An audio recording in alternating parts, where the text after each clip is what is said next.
الحمد للہ رب العالمین والصلاۃ والسلام علی سید المرسلین اما بعد فاعوذ باللہ من الشیطان الرجیم بسم اللہ الرحمن الرحیم۔ آج میرے بیان کا موضوع ہے اللہ کی خفیہ تدبیر سے ڈرنا۔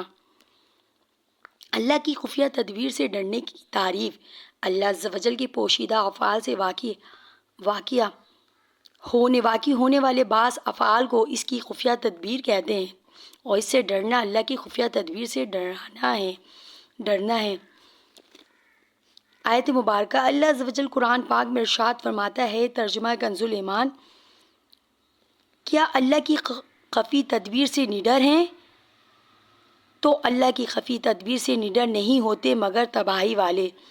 صدر الفاضل حضرت علامہ مولانا سید محمد نعیم الدین مراد آبادی علیہ رحمۃ الحادی اس آیت مبارکہ تحت فرماتے ہیں، اور اس کے مخلص بندے اس کا خوف رکھتے ہیں۔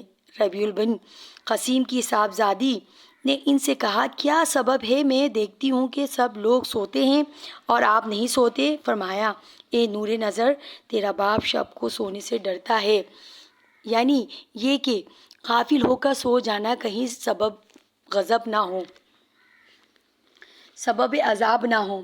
حدیث مبارکہ گناہ پر قائم رہنے والے کے بارے میں خفیہ تدبیر۔ حضور علیہ الصلوۃ والسلام نے ارشاد فرمایا، جب تم کسی بندے کو دیکھو کہ اللہ عز و جل اسے اس کی خواہش کے مطابق عطا فرماتا ہے، حالانکہ وہ اپنے گناہ پر قائم ہے، تو یہ اللہ عز و جل کی طرف سے ڈھیل ہے۔ پھر آپ صلی اللہ علیہ وسلم نے یہ آیت مبارکہ تلاوت فرمائی۔ ترجمہ، پارہ 7 الانعام 44، آیت نمبر 44۔ ترجمہ کنز ایمان، پھر جب انہوں نے بھلا دیا جو نصیحتیں ان کو کی گئی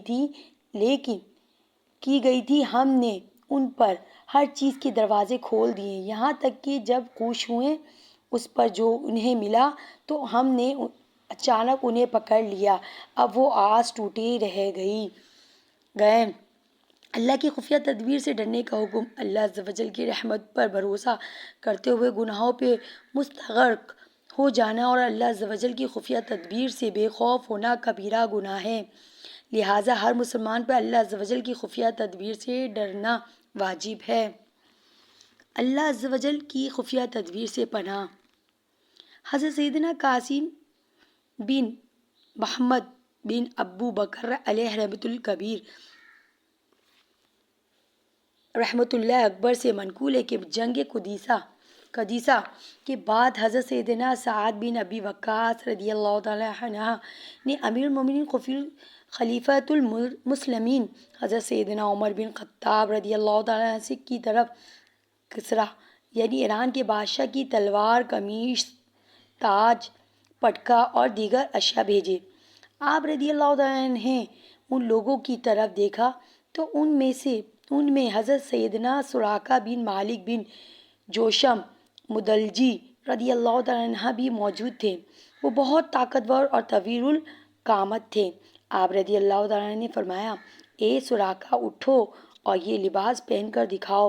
حضرت سیدنا سراقہ رضی اللہ تعالیٰ فرماتے ہیں کہ میرے دل میں پہلے ہی خواہش تھی کہ چنانچہ میں کھڑا ہوا اور شاہ ایران کا لباس پہن لیا۔ امیر المومنین رضی اللہ تعالیٰ عنہ نے مجھے دیکھا تو فرمایا، اب دوسری جانب منہ کرو۔ میں نے ایسا ہی کیا۔ فرمایا، اب میری طرف منہ کرو۔ میں آپ کی طرف مڑ گیا تو فرمایا، واہ بھائی واہ، قبیلہ مدلج کہ اس جوان کی کیا شان ہے، دیکھو تو صحیح، شاہ ایران کا لباس پہن کر اس کی تلوار گلے میں لٹکا کر کیسا لگ رہا ہے۔ اے سراقہ، اب جس دن تو نے شاہ ایران کا لباس پہنا وہ دن تیرے لیے اور تیری قوم کے لیے شرف والا تصور کیا جائے گا۔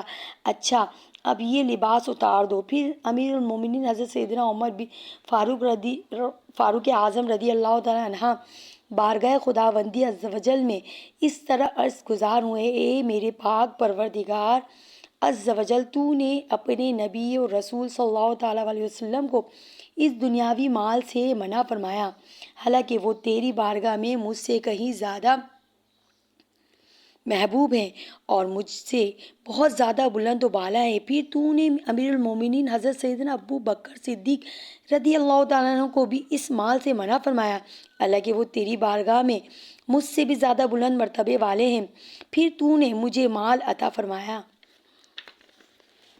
اے میرے پاک پروردگار عز و جل، اگر تیری طرف سے یہ خفیہ تدبیر ہے تو میں اس سے تیری پناہ چاہتا ہوں۔ یہ کہہ کر آپ رضی اللہ تعالیٰ عنہ نے اس حد آپ رضی اللہ تعالیٰ عنہ نے حضرت سیدنا عبد الرحمن بن عوف رضی اللہ تعالیٰ عنہ سے فرمایا، شام سے قبل اس تمام مال کو غربا میں تقسیم کر دو۔ اللہ عز و جل کی خفیہ تدبیر سے ڈرنے کا ذہن بنانے کے طریقے۔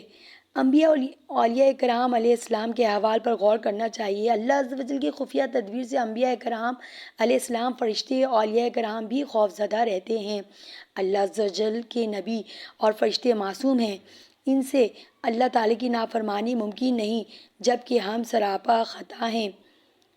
ہمارے جسم کا ہر ذرہ گناہوں سے آلودہ ہے، ہماری زندگی کا بہت بڑا حصہ غفلت میں گزر رہا ہے، جبکہ انبیاء علیہ السلام اور فرشتوں کا ہر لمحہ خدا کی بندگی میں بسر ہوتا ہے، مگر پھر بھی وہ اللہ عز و جل کی خفیہ تدبیر سے غافل نہ ہوں، اور ہم ہر وقت رب العزت کی نافرمانی اور سرکشی میں منہمک ہونے کے باوجود اپنے بارے میں مطمئن رہیں۔ بلا شبہ یہ ہمارے لیے نہایت خطرے کی بات ہے۔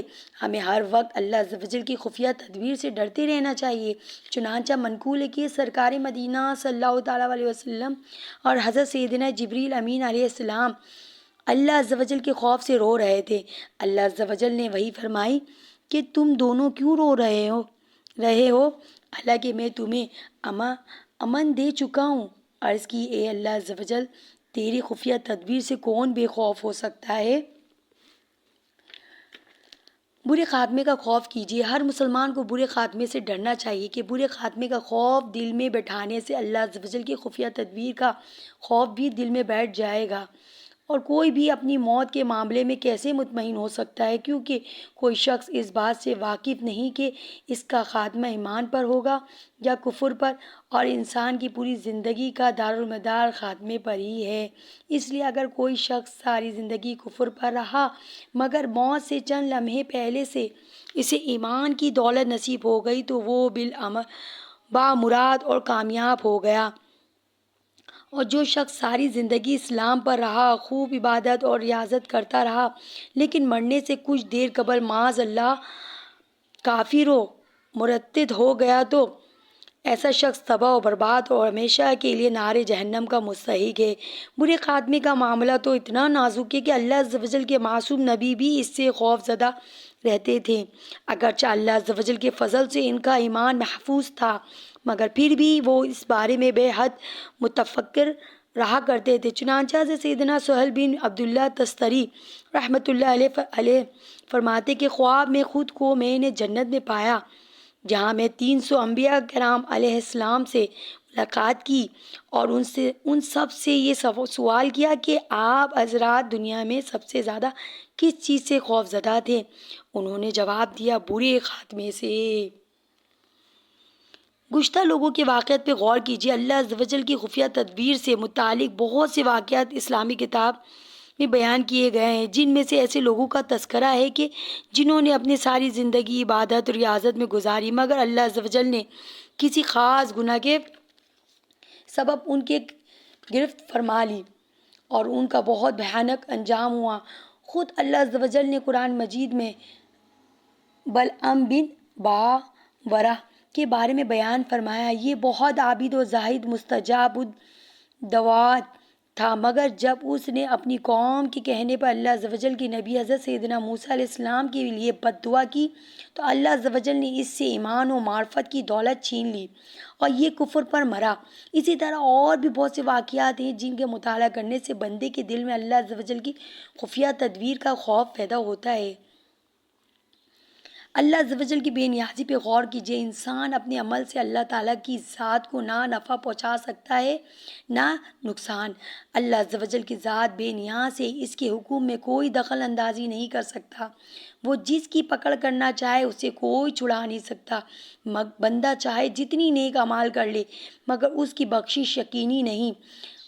اللہ عز و جل کی کسی بھی خطا پر بندے کی گرفت فرما سکتا ہے، وہ ظلم سے پاک ہے اور اس کا ہر فیصلہ ازل پر مبنی ہے۔ انسان کو چاہے کہ وہ اپنے نیک اعمال پر بھروسہ نہ کرے بلکہ ہر وقت اللہ عز و جل کی بے نیازی کو مد نظر رکھے۔